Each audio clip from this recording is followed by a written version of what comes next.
жаңы жыл ар түрдүү календарда, ар түрдүү убакыттарда белгиленет.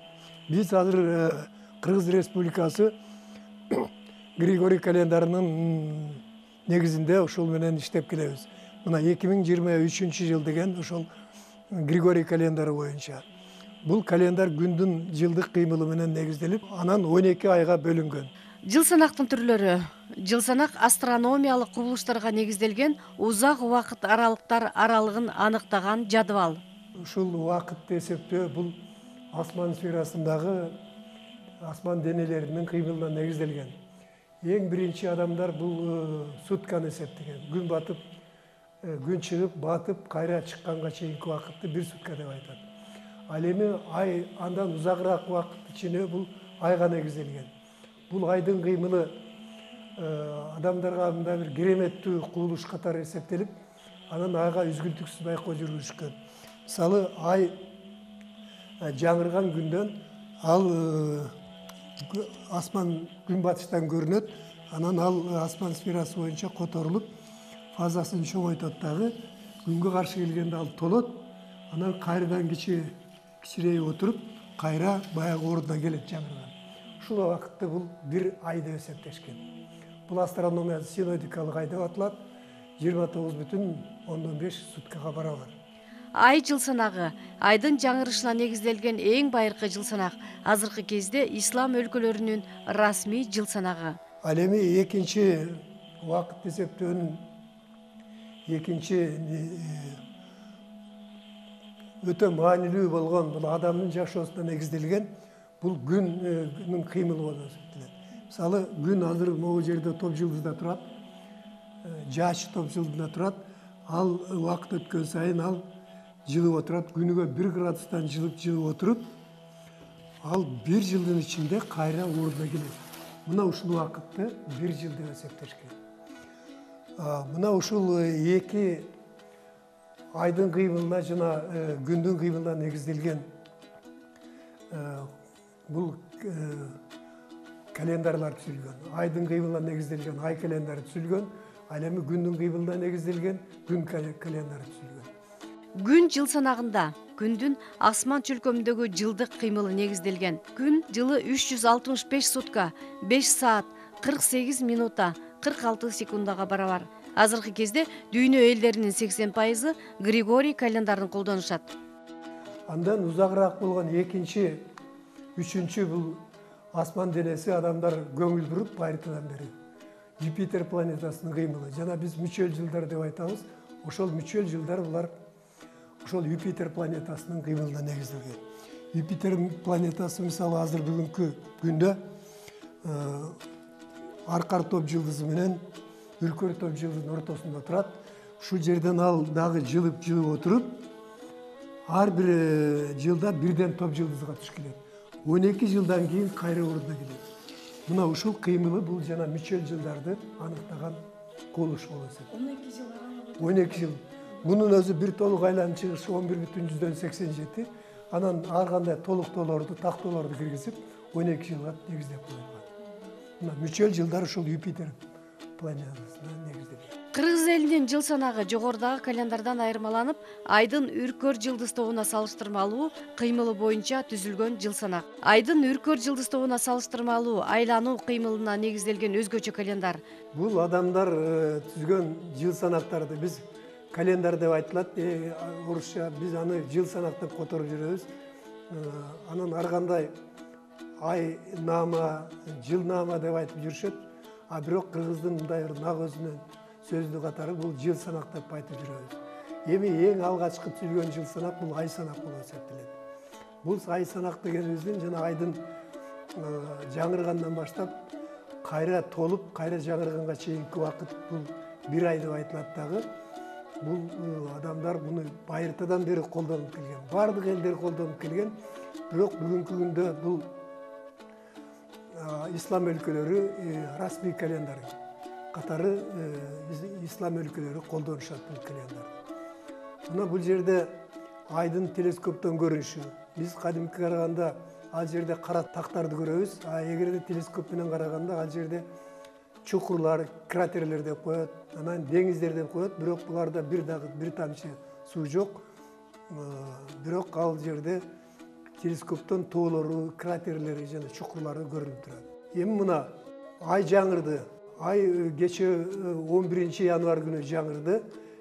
Бүгүн дагы 12 январь күнү көрүнбөй калышы мүмкүн. Бирок 13 январь күнү жаңырган айды күн батыштан көрөбүз. Эми мунун күн өткөн сайын фазасы эми чоңоет. Мына бул жерде күн, ай, жер. Ал эми жер болсо күндү айланып атат. Ал эми ай болсо жерди айланат. Ушунда азыркы мына бул сүрөткө караганда ошол айдын бөлүнгөн күн тиген жагын көрөбүз, калган карайып бизге көрүнбөйт. Анан күн өткөн сайын бул фазасы чоңоет дагы. Биринчи чейрек деп айтылат. Анда айдын жарым бөлүгүнө толук тиет. Андан баштап улам чоңоюп отуруп, ай толгон мезгилде күн, ай, жер бир түздүктө жатышат дагы, күндүн бизди карап турган бетине толугу менен күн тиет. Күндөн баштап кайрадан кичирей баштайт. Кичирей баштап дагы 7 күн өткөндөн кийин акыркы чейрек деп аталат. Буга жарты айды көрөбүз. Анан улам кичирейип отуруп, кайра күнгө жакындаганда кайрадан жаңырап, ошол жаңырган күнү көрүнбөйт. Бир күн же 2 күн өткөндөн баштап көрүнө баштайт. Мына ушул кубулушка негизделген ай календары түзүлгөн. Мына бул жерде айдын фазасынын 11 январда айды көрбөйбүз. Анан 12 январда да көрүнүт же көрүнбөйт. 13 январдан баштап биз көрүп, анан ала фазасы улам жогорулай берет. Мына айдын фазасынын өзгөрүү себеби айдын тийген бетин гана көрөбүз, калган бети бизге көрүнбөйт. Ошол тийген бети бизге айдын фазасы деп айтылат. Ал ай жаңыргандан 7 күн өткөндөн кийин биринчи чейрек деп аталат. Бул жарты айды көрөбүз, анан кайра толуп отуруп, ай толот. Толгон мезгилде күн, ай жана жер бир түздүктө жатат, бизге караган бетине толугу менен күн тиет. Ошол күндөн баштап ай кичирейип отуруп, кайрадан акыркы чейрегине келет, дагы кичирейип отуруп, кайра күнгө туш келген мезгилде биз ай жаңырды деп айтылат дагы, ал бизге көрүнбөйт. Анан 1-2 күн өткөндөн кийин кайрадан көрөбүз.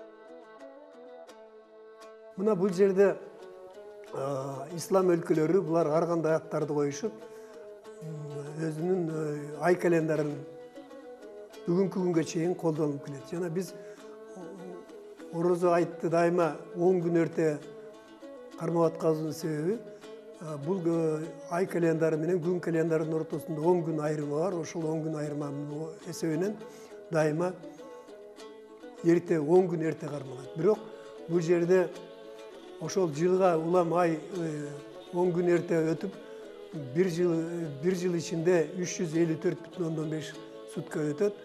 Бул ай жылы деп айтылат. Демек, күн жылына караганда бул болжол менен 10 күн аз болот дагы.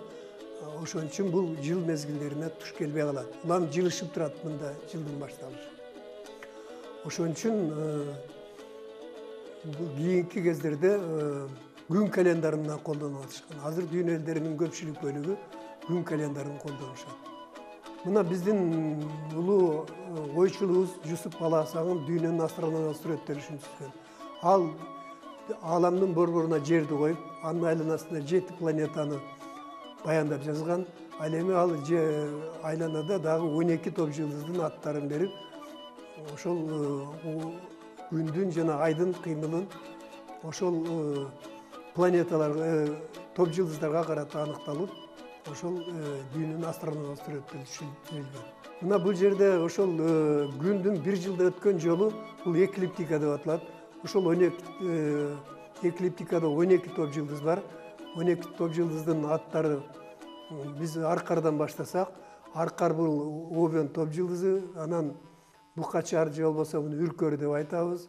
Ошентип бир жыл өткөндөн кийин кайра ордуна келет. Ошондо бир жыл өттү деп айтылат. Бул өзү күн жыл санагы бул жыл мезгилдерине дал келет. Бул чыгыш календарында, чыгыш жыл санагында 21 мартта күн түн келгенден баштап эсептелет дагы, кайра күн түн келгенге күн келгенде бир жыл өттү деп айтылат. Бул астрономияда дагы астрономиялык жыл деп айтылат. Эми ушул ай күн жыл санагын бири-бирине байланыштыруу үчүн ай күн календары пайда болгон. Бул ай күн календарында 10 gün эрте болгондуктан эрте жылышып кетип атпайбы, ошон үчүн ага ар бир 3 жылдан кийин бир айды кошуп, 13 айды кошуп, анан ай күн жыл санагы пайда болгон. Бул ай күн жыл санагы Кытай өлкөсү бул элдик календар катары колдонулат. Израиль өлкөсү бул календарды расмий колдонулат. Бирок Израилдин календары күзгү күн теңелүүдөн башталат. Ал эми Кытайдын ай күн календарында жаңы жылдын башталышы январдын 20-сынан февралдын 21 аралыгына жылышып турат. Себеби жанагы 13 ай кошулуп кетет дагы, ошол себептен бул ай күн календарында жылдын башталышы дайыма жылышып турат. Эми кыргыздардын календары бул 3 календардан өзгөчөлөнүп турат. Биринчи ай календары дедик, күн календары, анан ай күн календары. Кыргыздардын календары бул үркөр ай календары деп аталган. Себеби жылды жазгы күндүн теңелүү чекитинде байыркы доордо үркөр чыгып калган болот. Ошол доордон баштап убакытты эсептешкен. Мына ал азыркы кезде жылышып кеткен, бирок азыр үркөр топ жылдызынын чыгышы бул 20 июнда баштап чыгат дагы, а мурда ошол жазгы күндүн теңелүү чекитине туура келген. Эми мында айлар айдын жаңырышы менен эмес, айдын үркөргө жакын келген мезгили менен эсептелген. Мисалы, жылдын башталышын 5 тогол деп айтсак, себеби ай жаңырат, ошондо 5 күндөн кийин ай үркөрдүн жанына келет. Ошон үчүн бул 5 тогол. Андан кийин ай жаңырган мезгилде 3 күндөн кийин кайра үркөрдүн жанына келет. Ошол себептен 3 тогол, андан кийин 1 тогол. Бул 1 тогол көрүнбөйт.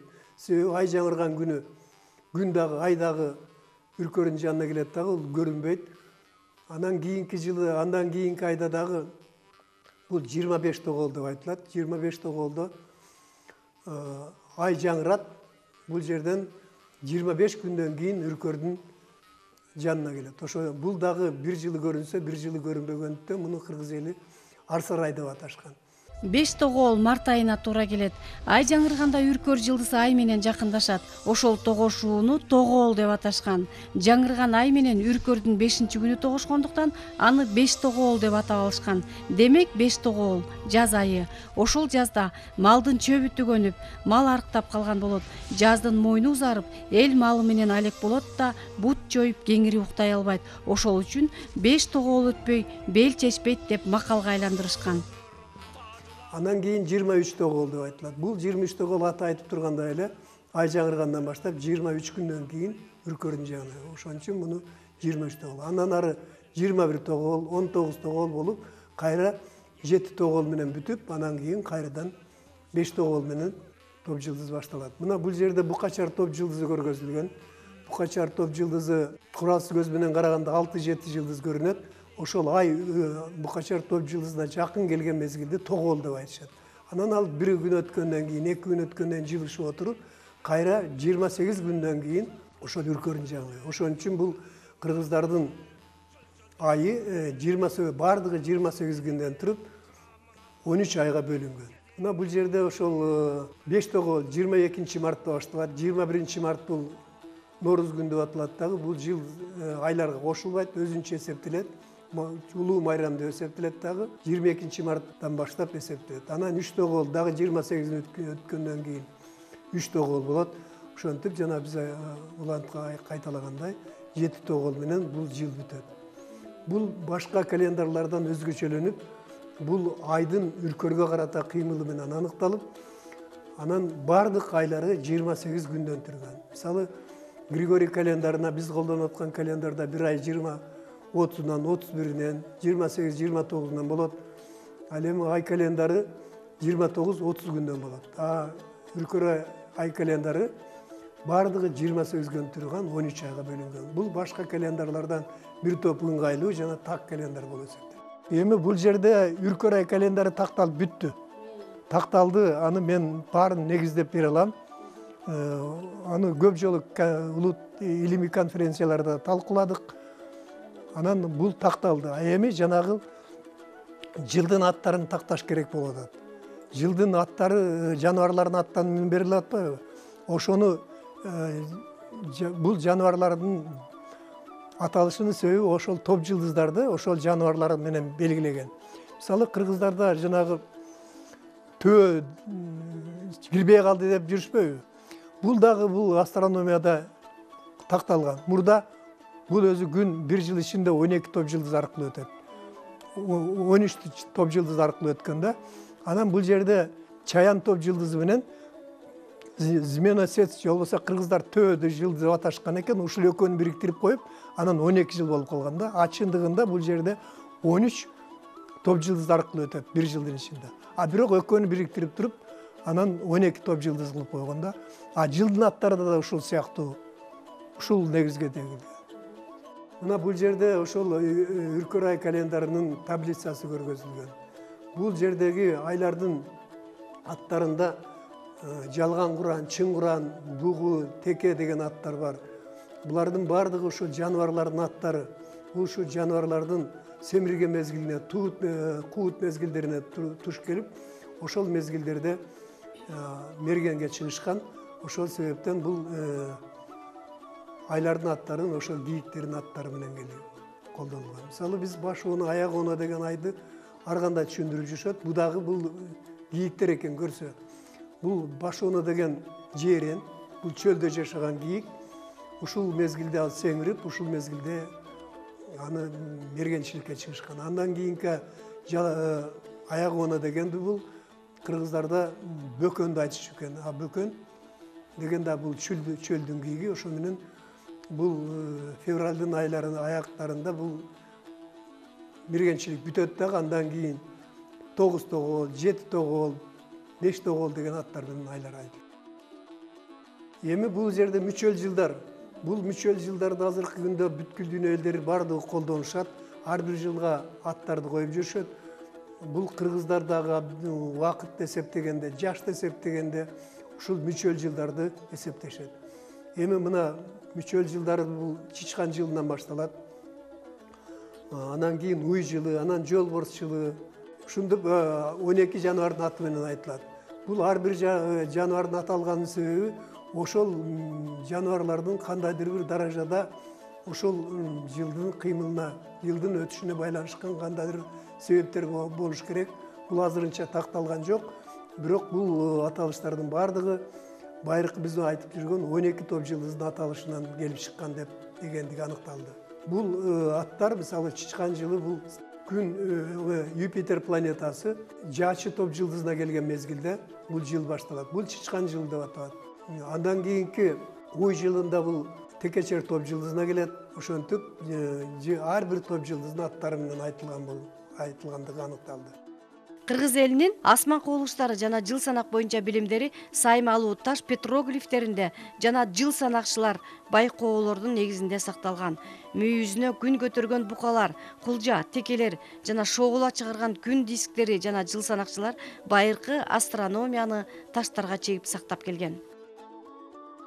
Эгерде кыргыз эли өзүнүн байыркылыгын жана анын маданияты тереңде жаткандыгын бизге жарыялагыбыз келсе, ушул саймалы таштагы петроглифтерде же болбосо анын таш китептер деп айтса болот. Ошол байыркы тарыхыбызды калыбына келтирип, анан бул байыркы жыл санагыбызды ошол дүйнөдөгү жыл санактардын өзгөчөлөнгөн жыл санак экенин далилдеп, аны дүйнөнүн элдерине таанытышыбыз керек. Бирок бул боюнча адистердин аздыгынан, аны колдогон кишилердин жоктугунан бүгүнкү күнгө чейин бул ишке ашпай келет.